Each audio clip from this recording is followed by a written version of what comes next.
You know, for all the negativity surrounding DEI, it has become a bit of a zeitgeist. And to be more specific, one particular company has done what DEI was unable to do, and that is unify a diverse group of people. Let's talk about it.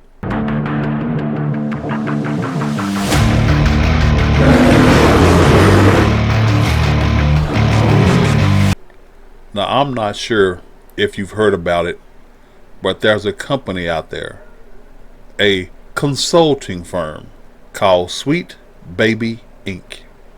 Now, what they say their job is to offer consultations and help make things in the video game space, primarily to make those areas better in the realm of storytelling in video games. Their mission statement from their website says this: founded in 2018, Sweet Baby Inc. is a narrative development and consultation studio based in Montreal and working around the globe. Our mission is to tell better, more empathetic stories while diversifying and enriching the video games industry. We aim to make games more engaging, more fun, more meaningful, and more inclusive for everyone. So, in that mission statement, you heard two of those foolhardy letters for DEI. You heard diversifying and you heard inclusive. Oh, DEI, the cure for a disease that doesn't exist. Springfield's answer to a question no one asked! I thank you, Sweet Baby Inc. Because throughout history, especially cultural history, there were always those dam break moments, the straw that broke the camel's back moments. That's all I can stand. I can't stand no more. That cause a majority of people that are usually silent to speak up in one loud, unified voice. Let's go back to the Montgomery, Alabama bus boycott, triggered by Miss Rosa Parks for simply being too tired to get up and give her seat to a white man. A black woman, Miss Rosa Parks, by law, was supposed to do that. But in the earlier interviews, when she first spoke on this, she simply said that she was tired. And that triggered a bus boycott that brought a city to its knees and was the catalyst for a desegregation movement, not just in the South, but across America. It was simple. To see that woman who had just worked get hauled into jail, mugshot taken, because she was too tired to give up her seat and didn't feel it was necessary. Well, that was a fuel that pushed us all the way to Washington, D.C. Next, we have something a lot more recent and somewhat in this same vein. I present to you Dylan Mulvaney and Bud Light. Oh, you couldn't help but notice this one. It was one of the most, dare I say, fuck you moments in recent cultural memory. The average person was done. Everywhere you looked, it went from a gay pride day to a gay pride weekend to a gay pride month to gay pride being shoved in our face year round.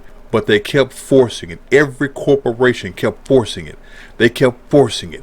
You better wear this. You better show your pride this. You better support this. People really didn't care. Still don't. But they kept forcing it and forcing it and forcing it. A distinct case of overeating, Doctor.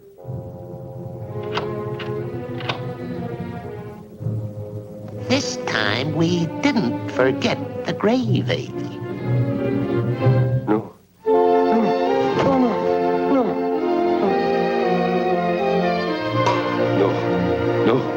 No. And when the hardworking blue collar man, comes in and wants to sit down and have a beer, the last thing he wants to think about is a transgender influencer. But Bud Light took that away.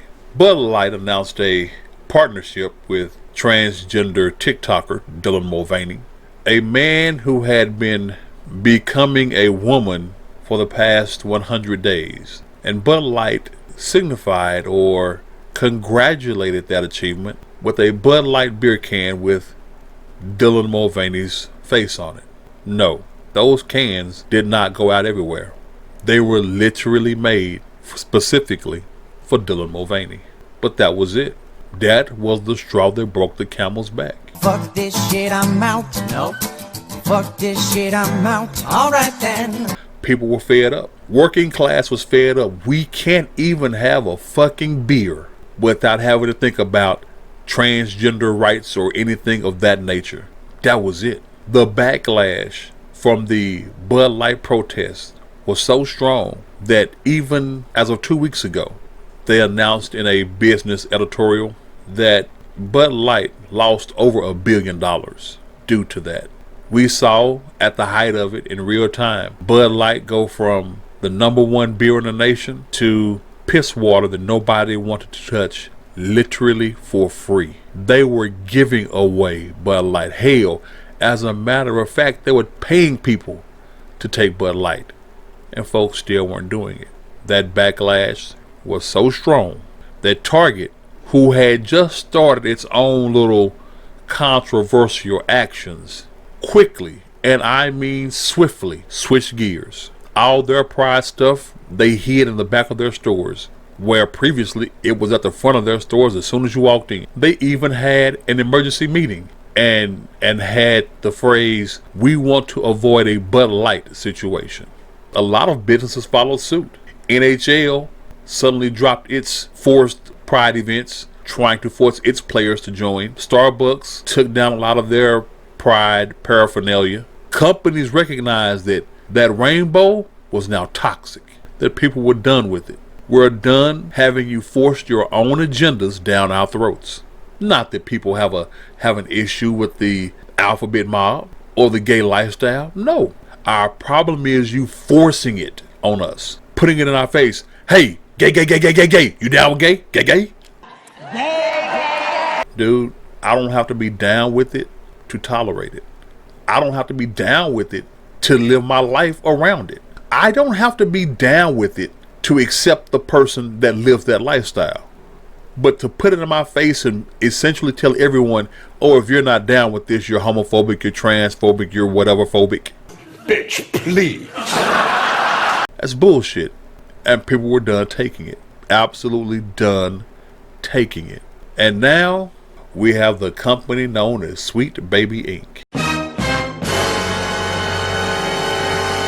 The consulting company. Oh, people wonder why normal folks have a problem with DEI. Diversity, equity, and inclusion. What's wrong? Because we know DEI isn't diversity, equity, and inclusion. It's closer to my definition of dumbassery, ego, and incompetence. It's closer to that brand. God damn! Thanks, Noob Noob. This guy gets it. Because when they say diversity, all they mean is everybody but white people. They don't mean diversity of thoughts or diversity of ideas. They mean everybody not white. Hell, and even to be not white in that group, you all have to think along the same way. You all have to have the same liberal mindset, the same train of thought. You think if a black gay woman was in there and said, hey, you know what? Trump ain't all bad. What the fuck did you just say? Woo! But you want diversity. See, the diversity that truly matters in this world is diversity of ideas and thoughts, where everyone is not the same. Your experiences make you who you are and could bring a different and more diverse position or perspective to whatever job or environment that you may be in. So to think that DEI is some inclusion thing, oh no. Much like I call the LGBTQMIUSEXYZ community, or as I refer to them, the alphabet mob, Let me play for you what the co-founder of Sweet Baby Inc., the video game consulting firm that wants to make things more inclusionary, okay, and more diverse. Let's see what she has to say. So hi, I'm Kim Belair. I'm a writer, I'm a narrative designer, and I'm the co-founder of a narrative development company called Sweet Baby Inc. Whenever I've gotten a chance to speak about these issues, I would just kind of want to share them as much as possible. And this is a cool kind of conference to do it at because it's not just games, it's also film and other media, and I'm excited to see how it goes over. So to begin, a lot of the work that I do, besides just writing and narrative design, is narrative consultation. And one of the things that I deliver just as part of that is something called risk assessment and sensitivity reading. Uh-oh, I don't like the sound of that. When people hire me as a writer, they sometimes say like, oh, could we also get you for sensitivity reading and for risk analysis? And I'm like, no, it's okay. I'm not going to make it racist and then make you pay me to make it unracist. Like, Here it comes. Which begs the question, of course, how? How do we do that? First and foremost, if you're in creative development, if you're building a world and a story, I'm going to go over this again, don't be afraid, first of all, to create moments that are intentionally designed to create joy in marginalized people. Because ultimately, what it means when you say, I'm going to create a universal experience, you're invisibly creating something that's going to target only your core demographic and is going to invisibly lean towards the dominant societal voice. What the hell are you talking about? I would say don't wait until the end of the project to call in your consultants. And if you're a creative working for like a larger company and your higher ups are a little bit stubborn, they don't see the value in what you're doing, maybe on day 3, take some time aside and have a coffee with marketing so that you can absolutely terrify them by telling them, here's what's going to happen if you don't do this. Thank you and good night. Does that sound like somebody who wants to simply get along with others? Hell no, to the no, no, no. Hell, y'all heard it when she says that if the big wigs don't go along with you, what to do? Ooh, absolutely terrify them about what would happen if they don't go along with the DEI program. Now, I'm not sure about y'all, but I am sure that a lot of you have seen those mobster movies or criminal television shows. That sounds a lot like how the mob used to get protection money from business owners, doesn't it? You know, walk in there, be ashamed if something happened to your pretty little store. You know, fire in the middle of the night, all your goods gone. How about you pay us and we'll make sure everything stays status quo. And that is why normal people push back against DEI. Because nothing forced ever stays. Nothing. As a matter of fact, the more you force, well, every action will get an equal and opposite reaction. The harder you push, the harder the push back is going to be. It really is that simple. The premise of it is flawed. The actions. No, let me take that back. The premise is admirable, but the actions, the way that you go about it, is extremely flawed. You are literally creating your own villain. You are inciting an uprising.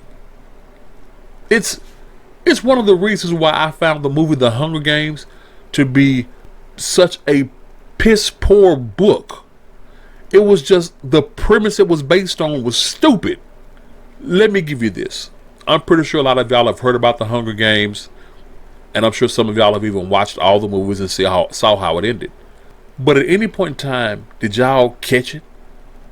I went to the first movie and found the premise of it to be so flawed, I checked out. Understand that it's kind of a dystopian future. You have a nation that's broken into 12 districts, run by the capital. The nations rebelled against the capital, lost. And as a reminder of the fact that they lost, they must sacrifice 2 of their children every year to battle to the death for the capital's entertainment. I will say that again. To remind you that you lost, I need each and every district to give up 2 children to battle to the death till only 1 remains to remind y'all lost. Eventually, they were gonna fight back. Same thing with DEI. You can't expect you to just keep marginalizing people, for you to keep segregating people, for you to keep excluding people. That's what DEI does. DEI pollutes the brain so much that anything that has white people in it or created by white people was wrong. Any entertainment, anything that is consumed by the masses, DEI tells you if it was made by white people, it's racist and it's wrong. It cannot be diverse enough because white people did it. And now, gamers such as myself, yes, I am 50 and I still game pretty damn good. People such as myself have rallied to tell Sweet Baby Inc. Kiss my entire ass. And we mean that. Because games were always inclusive. Games were made for everyone. There wasn't a particular race or ethnic background that games appealed to. Do you know how many dudes love being Lara Croft? It is absolutely asinine, their techniques and their thoughts, and how they have perverted what I'm sure starting out as good intentions when it comes to DEI. But now the pushback is here. Sweet Baby Inc. and other companies like it are on the run because now they've been exposed that DEI is really just propaganda and programming. It's little more than a cult designed to take over everything and make you bend the knee to their will and their whims. But I be damned. I will be damned. We will not go quietly into the night. We will not vanish without a fight. We're going to live on. We're going to survive. Well, that's it for me on this end. If you like what you heard, be sure to like, comment, and subscribe. I also ask that you go ahead, put me out there, man. Share my information with anyone that you think may like or may disagree with what I say. Let's start a conversation. Until next time, this is your man, Big Brother Tucker, saying stand up, stand out, think differently. I'll holla.